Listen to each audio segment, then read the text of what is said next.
एक की पत्नी बड़ी भक्त थी। वो पत्नी पर बहुत प्यार करते थे, पर पत्नी गुरुजी की आज्ञा से चलती थी, पर उनको संतों से कोई प्यार नहीं था। वो पत्नी से प्यार करते थे। तो एक दिन पत्नी ने बहुत प्रेम से उनसे कहा कि हमारी एक बात मानोगे, आप हमारे गुरुजी से दीक्षा ले लीजिए, क्योंकि हम दीक्षित हैं और आप दीक्षा नहीं लिए तो हमारा आपका प्रेम अधूरा। उन्होंने कहा ठीक है, बुलाओ गुरुजी को। गुरुजी को बुलाया और दीक्षा लेने के लिए गंगा स्नान करने के लिए चले तो गाँव के 2-4 लोग मिले। बोले आज ये धोती टांग के कहाँ जा रहे हो? अरे यार पत्नी कह रही दीक्षा ले लो, गुरुजी आ गए तो गंगा स्नान। और वो धोती लेके वापस आ गए, बोले नहीं लेना मुझे दीक्षा। कालांतर में दोनों का शरीर छूटा। तो पति आसक्त होने के कारण उसका मोक्ष नहीं हुआ और वो राजा की राजकुमारी के रूप में जन्मे। ये पूर्व में गीता जी के महत्व में महिमा आती थी, उसमें दृष्टांत आता था उसका है। और वो पत्नी के प्यार के कारण जहां वो राजकुमारी जन्मी, वही हथिनी से वो पुत्र के रूप में प्रकट हुआ, हाथी का सावक। अब जब वो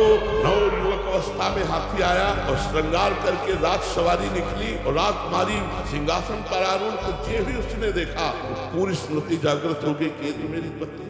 अब ये राजकुमारी और मैं हाथी को कैसे मिलन हो सकता है? वो चुपचाप सहता रहा, क्योंकि कुछ अपनी बात व्यक्त नहीं कर सकता, हाथी रूप में है। अब राजा ने अपनी राजकुमारी का स्वयंवर रचा। जे ही स्वयंवर की घोषणा हुई तो उसने खाना पीना सब छोड़ दिया। वो बहुत ही सुशोभित हाथी के रूप में था।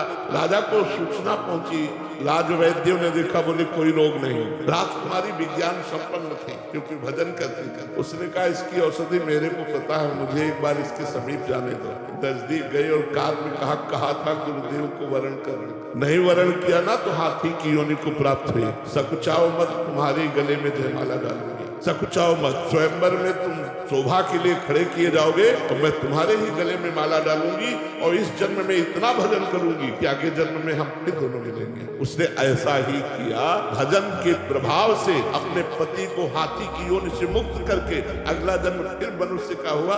ये तप और भजन से भगवान के वरदान से संभव है, ना कि अपने प्रारब्ध।